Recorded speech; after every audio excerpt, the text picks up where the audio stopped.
तो आज हम ग्लोबलाइजेशन की वजह से जो पूरी दुनिया के अंदर इकोनॉमिक डिस्पैरिटी बढ़ गई है उसकी बात करेंगे। हम देखेंगे कि किस तरह से ग्लोबलाइजेशन की वजह से पूरी दुनिया के अंदर इनकम इनइक्वालिटीज क्रिएट हुई है, इनइक्वल डिस्ट्रीब्यूशन ऑफ वेल्थ हुई है। मतलब कि कुछ लोग तो काफ़ी अमीर बन गए हैं, कुछ लोग काफ़ी गरीब हैं, कुछ देश तो काफ़ी अमीर हैं, कुछ देश काफ़ी गरीब हैं। तो इसी फिनोमेना को हम डिस्कस करने वाले हैं कि किस तरह से ग्लोबलाइजेशन की वजह से हमारे देश के अंदर इनकम इनइक्वालिटीज आ गई हैं, इकोनॉमिक डिस्पैरिटीज आ गई हैं, और इसीलिए हमारे टॉपिक का नाम है ग्लोबलाइजेशन एंड इकोनॉमिक डिस्पैरिटी। तो हम यहाँ पे ग्लोबलाइजेशन और इकोनॉमिक डिस्पैरिटी का रिलेशनशिप देखेंगे। हम देखेंगे कि किस तरह से ग्लोबलाइजेशन ने इकोनॉमिक डिस्पैरिटी को लीड किया है। लेकिन अगर मैं इकोनॉमिक डिस्पैरिटी को और थोड़ा सा एक्सप्लेन करूं तो इसका मतलब होता है inequality in economic domains, income inequality, wealth inequality. मतलब कि इकोनॉमिक डोमेन्स के अंदर इनइक्वालिटी होना, वेल्थ के अंदर इनइक्वालिटी होना, या फिर इनकम के अंदर इनइक्वालिटी होना। कुछ लोग हैं जो मिलियंस और बिलियंस ऑफ डॉलर अर्न करते हैं एक एक दिन में, और कुछ लोग हैं जिनके पास खाने को खाना नहीं है। तो आप देख सकते हैं कि कुछ लोगों के पास तो काफ़ी सारे पैसे हैं, कुछ लोगों के पास है ही नहीं।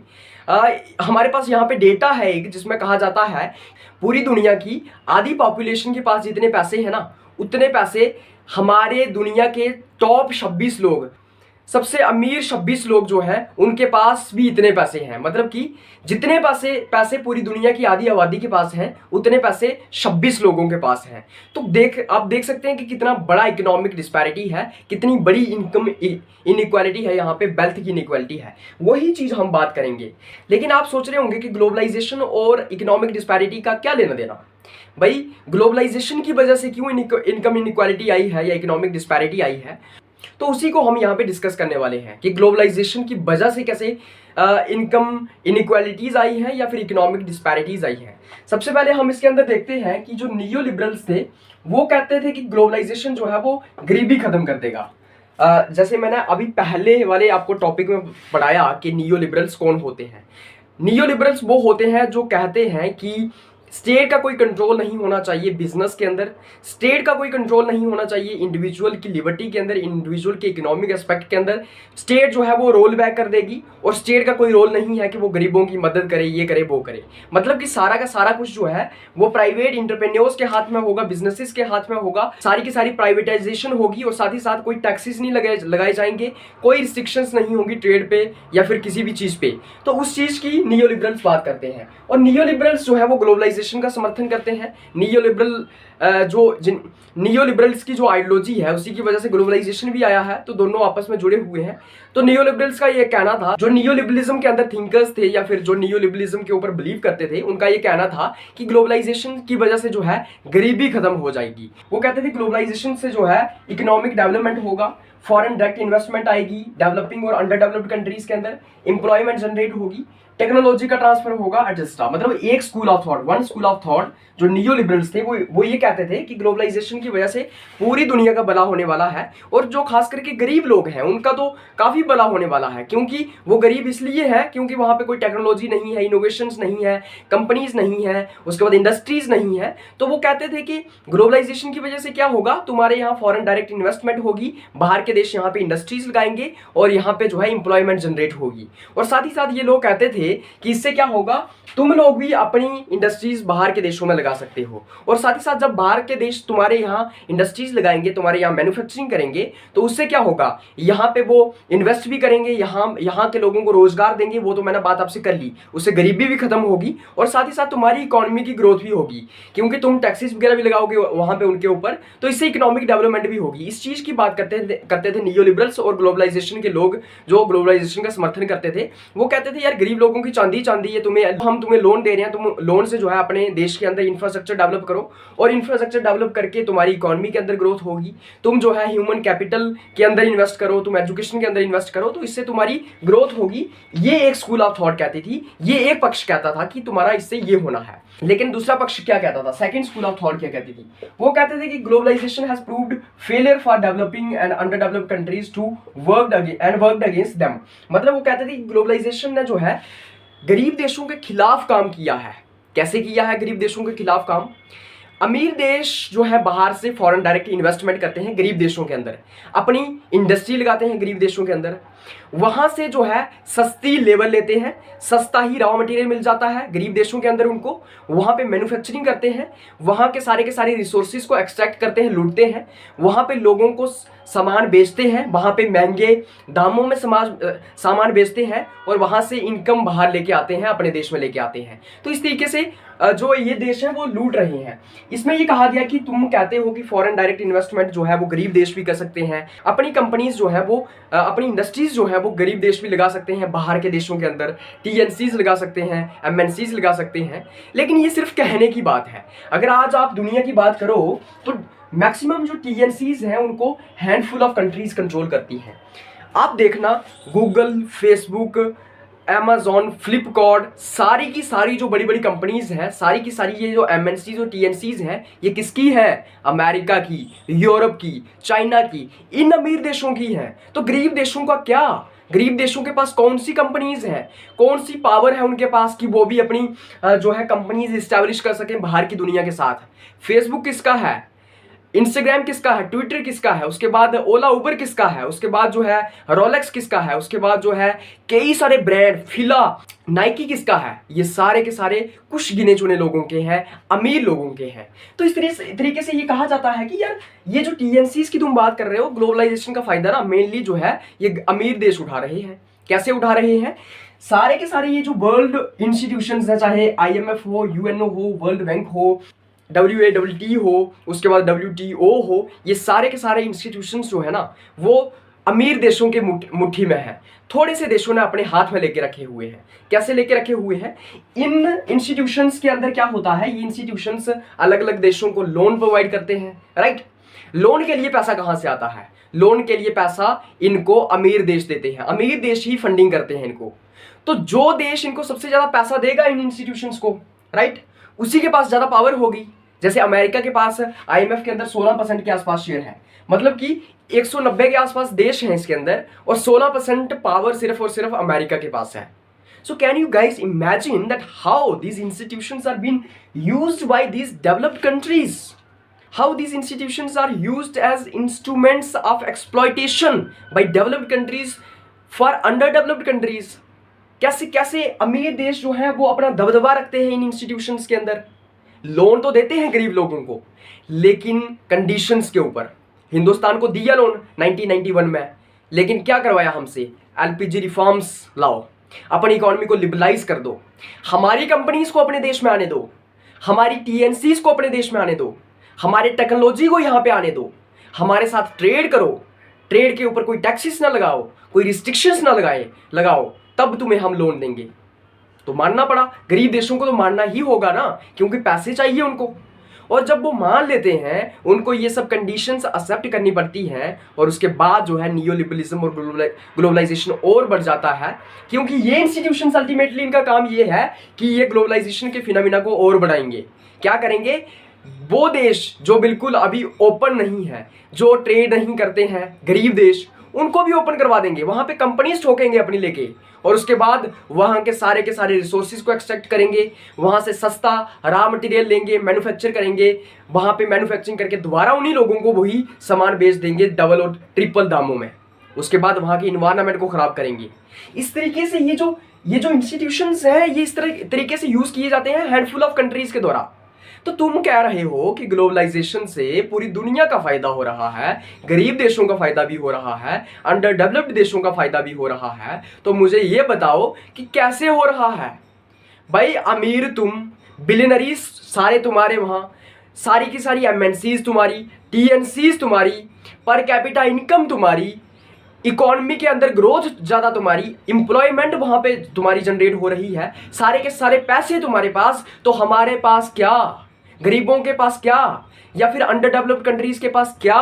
उस चीज की यहाँ पे बात की जाती है। और उसके बाद जब आप आंकड़े सुनेंगे तो हैरान हो जाएंगे कि किस तरह से ये जो गिने चुने देश हैं, ये 10, 12, 20 देश जो है पूरी दुनिया के अंदर, जो अपने आप को कहते हैं कि हम जो है बड़े लिबरल हैं, हम ग्लोबलाइजेशन की बात करते हैं, ये इन्हीं देशों का एजेंडा है, ये पूरी दुनिया में ग्लोबलाइजेशन लाना। और ये जो 10-20 गिने चुने अमीर देश है ना, ये किस तरीके से और अमीर अमीर बनते जा रहे हैं गरीब देशों को एक्सप्लॉइट करके। ये क्या कर रहे हैं, इनका एक माइंडसेट है, ये एजेंडा है इनका। क्या एजेंडा है? Globalisation, liberalism, नियोलिबरलिज्म।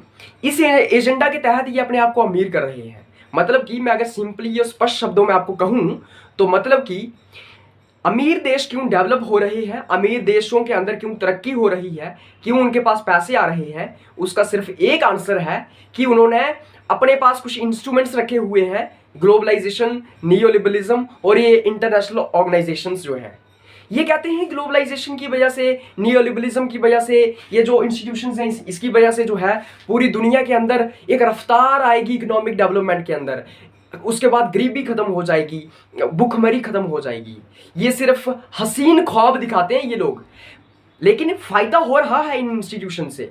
इन इंस्टीट्यूशन से फायदा भी हो रहा है, ग्लोबलाइजेशन से भी फायदा हो रहा है, लेकिन किसको? सिर्फ और सिर्फ अमीर देशों को, गरीब देशों को नहीं हो रहा। उस चीज की यहाँ पे बात की गई है सेकंड स्कूल ऑफ थॉट के द्वारा। आपको अगर मैं आंकड़े बताऊं तो आप हैरान हो जाओगे कि average income of south is around 15 to 20% of the north. मतलब कि साउथ के जो देश है ना, मतलब कि अगर इक्वेटर के नीचे की आप बात करें, जैसे कि अफ्रीका की आप बात करें, उसके बाद लैटिन अमेरिका की आप बात करें, इंडोनेशिया जैसे देशों की बात करें, राइट, ये जो देश है ये इतने गरीब हैं कि आप यहां पे देख सकते हैं 15 to 20% एवरेज इनकम है इनकी। अगर हम नॉर्थ के साथ कंपेयर करें तो नॉर्थ के कंपैरिजन में साउथ के पास 15 to 20% जो है वो एवरेज इनकम है। मतलब कि अगर मैं टोटल बात करूं, अगर पूरी दुनिया में एवरेज 2 करोड़ पैसे हैं, पूरी दुनिया में अगर 2 करोड़ पैसे हैं, 2 करोड़ में से 40 लाख के आसपास होंगे पैसे किसके पास? साउथ वालों के पास। मतलब कि साउथ के अंदर जो देश हैं, जो अफ्रीका है, लैटिन अमेरिका है, लेकिन 140 लाख किसके पास है? 150 लाख, 160 लाख किसके पास है? वो है नॉर्थ के पास। ये जो नॉर्थ में देश है, अमेरिका है, यूरोप है, चाइना है, रशिया है, इनके पास है। तो इसके अंदर एक और चीज आती है, इवन साउथ के पास जो है 85% वर्ल्ड पॉपुलेशन है। समझ रहे हो आप कि पूरी दुनिया की 85% पॉपुलेशन साउथ में रहती है, फिर भी साउथ के लोगों के पास 15 से 20% के आसपास इनकी इनकम है एज कंपैरिजन टू नॉर्थ। तो आप देख सकते हैं कि इनकम का इनइक्वालिटी लेवल कितना है। उसी के बाद यहां पे आता है कि 26 जो टॉप रिच लोग हैं ना, 26 top rich people of the world contains half of the wealth of the world. मतलब कि जितनी 2000 का, ये 2018 का डेटा है ये, मतलब कि जो 26 अमीर लोग हैं पूरी दुनिया के, टॉप अमीर लोग, उनके पास जितनी पूरी दुनिया के आधी पॉपुलेशन के पास पैसे हैं, उतने पैसे उनके पास हैं। तो मतलब कि half of the wealth of the world, जितनी आधी पॉपुलेशन के पास वेल्थ है, वो सारी की सारी टॉप 26 लोग जो हैं वो पूरी आधी दुनिया की इनकम से ज्यादा भी इनकम होल्ड करते हैं। इस चीज की यहाँ पे बात हो रही है। तो किस तरह से कुछ देश जिनकी ट्रिलियंस में इकोनॉमी है, अमेरिका, उसके बाद यूके, उसके बाद चाइना, और कुछ ऐसे देश जिन जो नंबर्स में उनको गिना भी नहीं जा सकता, कंपैरिजन भी नहीं किया जा सकता अमीर देशों के साथ।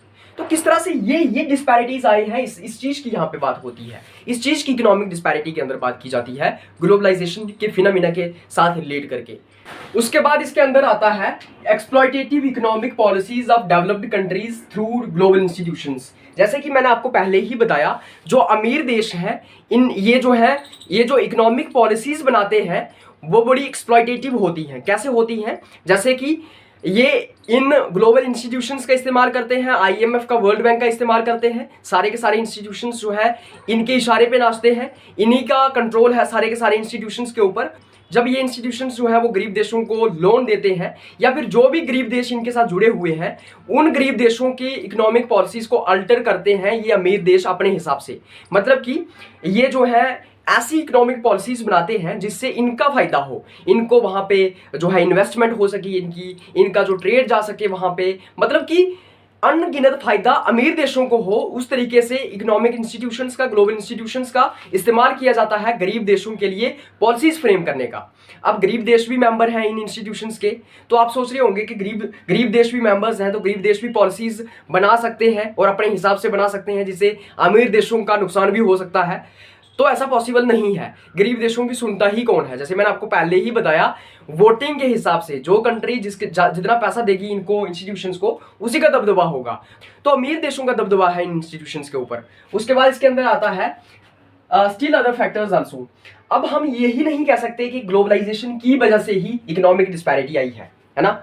मतलब कि खाली ग्लोबलाइजेशन ही रिस्पॉन्सिबल नहीं है गरीब और अमीर के बीच जो दरार आई है उसके लिए, जो इनकम के अंदर इनइक्वालिटीज़ आई हैं उसके लिए।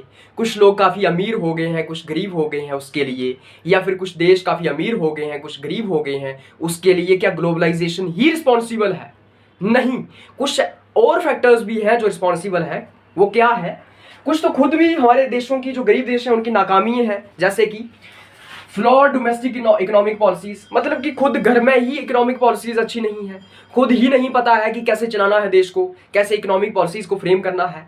पॉलिटिकल सिस्टम अच्छा नहीं है वहाँ पे जो लोग पावर में हैं, जो रूल कर रहे हैं, उनको किसी चीज़ का नॉलेज नहीं है कि क्या करना है क्या नहीं है, देश को आगे कैसे लेके जाना है।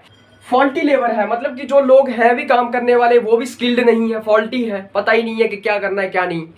किसी को भेजा होता है कि जाओ जो है वो पानी लेके आ जाओ, तो वो लेके आ जाता है दूध। तो मतलब कि लेबर के पास भी एक्सपीरियंस होना चाहिए, उनके पास भी स्किल वगैरह होनी चाहिए काम करने के लिए, तभी तो देश आगे बढ़ेगा। प्रोडक्ट मार्केट पॉलिसीज, मतलब कि जो मार्केट की पॉलिसी चल रही है वो भी फ्लॉड है। पता ही नहीं है कि कैसे पॉलिसी चलानी है, मार्केट में प्राइस क्या रखना है, क्या करना है क्या नहीं करना है, देशों को पता ही नहीं है। उसके बाद इसके अंदर आता है टेक्नोलॉजिकल अंडर डेवलपमेंट है, ना कोई टेक्नोलॉजी की इनोवेशन है, वहाँ पे पिछड़े हुए लोग हैं। उसके बाद देश के अंदर की भी गलती है, खुद देशों की भी गलती है, उसकी वजह से भी ये सब इकोनॉमिक डिस्पैरिटीज आई हैं। लेकिन मेनली अगर मैं मेजॉरली डिस्कस करूं तो यहाँ पे यही आता है, ग्लोबलाइजेशन ने गरीब देशों को एक्सप्लॉइटेशन किया है, इकोनॉमिक इनइक्वालिटी को क्रिएट किया है, इकोनॉमिक डिस्पैरिटीज को क्रिएट किया है, पूरी दुनिया के अंदर गरीब और अमीर के बीच जो है दरार पैदा की है। एक साइड जो है वो अमीर है वो यहाँ पे है, और एक साइड गरीब है वो यहाँ पे है। कोई ये जो डिफरेंस है, ये जो लाइन है गरीब और अमीर के बीच की, ये ऐसे खिंचती चली जा रही है। अमीर और अमीर बनता जा रहा है, गरीब और गरीब बनता जा रहा है। और आप अपने आसपास देख रहे होंगे, वो व्यक्ति जो मतलब कि 2 साल पहले जिसके पास सिर्फ एक शॉप थी, जिसके पास 1-2 गाड़ी थी, आज वो कहाँ पे है, उसके पास 10 गाड़ियाँ हैं। अंबानी जिसकी इनकम 2014 में कितनी थी, आज कितनी है।